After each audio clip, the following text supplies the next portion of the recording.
Hay algo que los grandes bancos no quieren que sepas. Algo que está ocurriendo ahora mismo, en silencio, detrás de los números que publican en sus informes trimestrales. Y no es una teoría de conspiración. Son contratos firmados, edificios vacíos y préstamos que vencen sin que nadie tenga el dinero para pagarlos. En 2026, el mercado inmobiliario comercial va a golpear al sistema bancario con una fuerza que muy poca gente está anticipando. Y si tú tienes ahorros, inversiones, una hipoteca o simplemente una cuenta en un banco, lo que te voy a contar hoy te afecta directamente. Quédate hasta el final porque voy a mostrarte exactamente cómo se está formando esta tormenta, qué bancos tienen más riesgo de colapsar, y qué puedes hacer tú ahora mismo para proteger lo que has construido con años de trabajo. Empecemos por entender de dónde viene este problema, porque no apareció de la noche a la mañana. La raíz está en algo que parece mundano, las oficinas. Cuando llegó la pandemia en 2020, millones de trabajadores se fueron a casa. Las empresas comprobaron que, sorprendentemente, la productividad no colapsó. Y muchas de ellas tomaron una decisión que parecía temporal pero que se convirtió en permanente: reducir espacio de oficinas. Hoy, en las grandes ciudades de Estados Unidos, Europa y Latinoamérica, los edificios de oficinas tienen tasas de ocupación que en algunos casos no superan el 40%. Piénsalo un momento. Un edificio enorme, construido para albergar 1000 personas, con 400 dentro. El propietario sigue pagando el préstamo bancario, pero sus inquilinos se han ido o han renegociado a la baja. Los ingresos no alcanzan. Y ese préstamo vence pronto. Aquí es donde la historia se pone seria.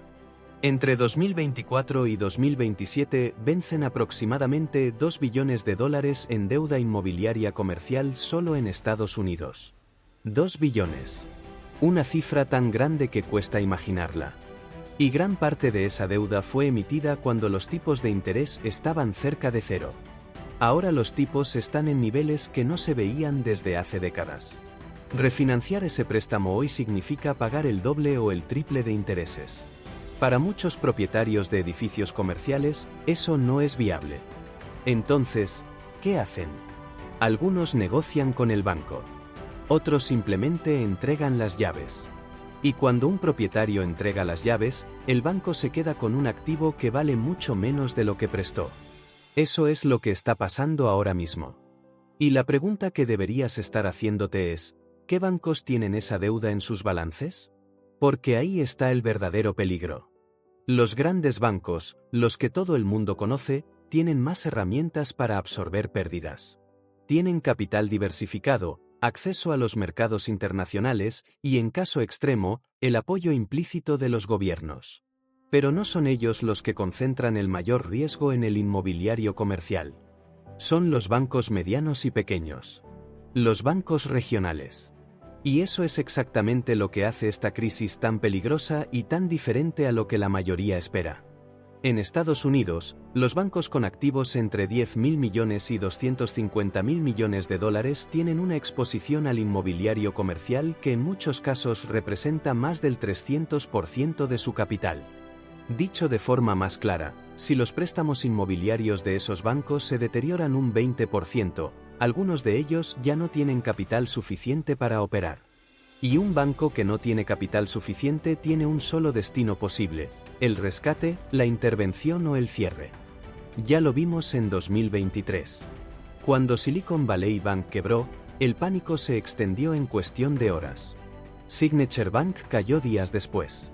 First Republic tuvo que ser absorbido a precio de saldo por JP Morgan.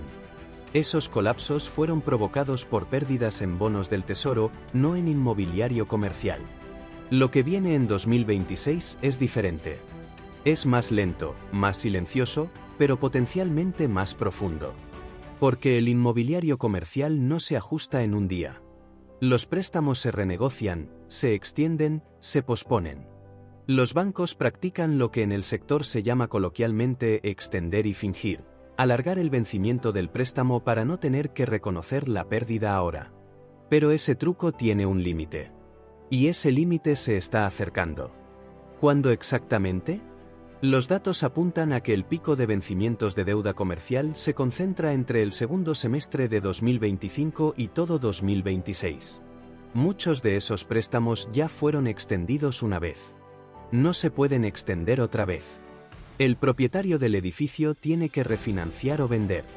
Y vender en este mercado significa aceptar precios que en algunos casos son un 40 o un 50% inferiores a los de 2019. Las pérdidas son reales. Y alguien tiene que asumirlas. O el propietario. O el banco. O los dos. Lo que complica aún más el panorama es la interconexión del sistema.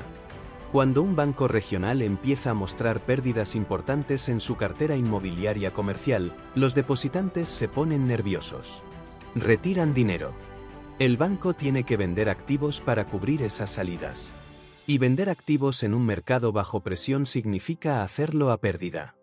Es una espiral que, una vez iniciada, es muy difícil de detener. No porque sea inevitable, sino porque la confianza, una vez rota, tarda mucho en recuperarse. Y en el sistema bancario, la confianza lo es todo. Si llevas años trabajando, ahorrando y construyendo un patrimonio, esta información no es para asustarte. Es para que llegues a las conclusiones correctas antes de que otros lo hagan. Porque en las crisis, no todos pierden. Los que pierden son los que no estaban preparados. Los que ganan son los que entendieron lo que estaba pasando antes de que fuera portada de los periódicos. Y ya que estamos en este punto del análisis, si este tipo de contenido te está siendo útil, te pido que le des al botón de suscribirse. Sin algoritmos complicados, sin redes sociales agotadoras. Solo información financiera real, para que tú tomes mejores decisiones con tu dinero. Ahora bien, volvamos a la pregunta que importa. ¿Cómo afecta esto a alguien que no tiene ningún edificio de oficinas ni ningún préstamo comercial? La respuesta está en cómo funciona realmente el crédito en la economía. Cuando los bancos empiezan a acumular pérdidas, aunque no quiebren, hacen algo que afecta a todo el mundo: restringen el crédito. Se vuelven más cautelosos. Suben los requisitos para dar préstamos. Reducen los límites de las líneas de crédito a las empresas.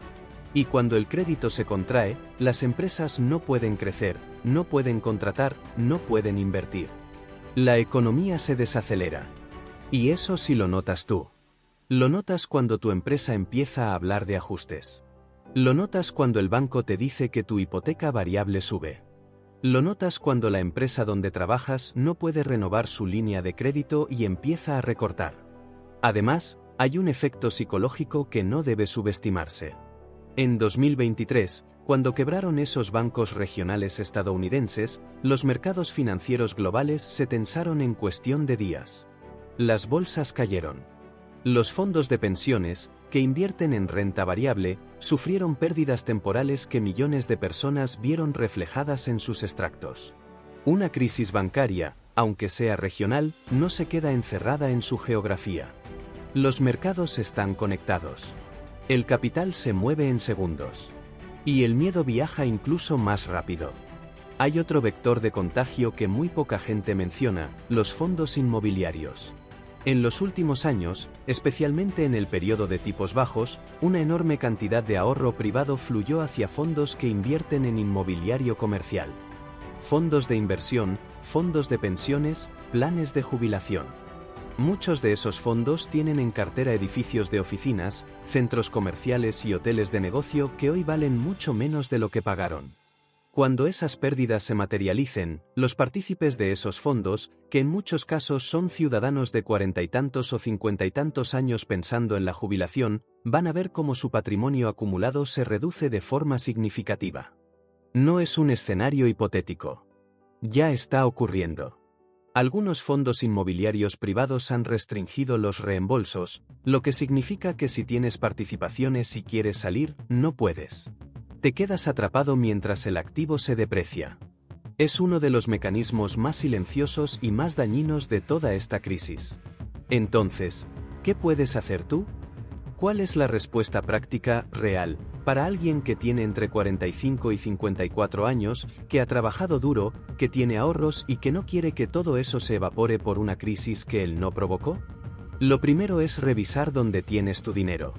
Si tienes depósitos en un banco pequeño o mediano, infórmate sobre la salud financiera de ese banco. En la mayoría de los países existen garantías de depósitos hasta ciertos límites, pero esas garantías tienen condiciones y a veces demoran tiempo en activarse. No se trata de entrar en pánico ni de sacar todo el dinero mañana. Se trata de no tener los ojos cerrados. Lo segundo es revisar tu exposición a fondos que invierten en inmobiliario comercial. Si tienes un plan de pensiones, un fondo de inversión o cualquier vehículo de ahorro a largo plazo, mira qué hay dentro. Lee el folleto. Pregunta al gestor.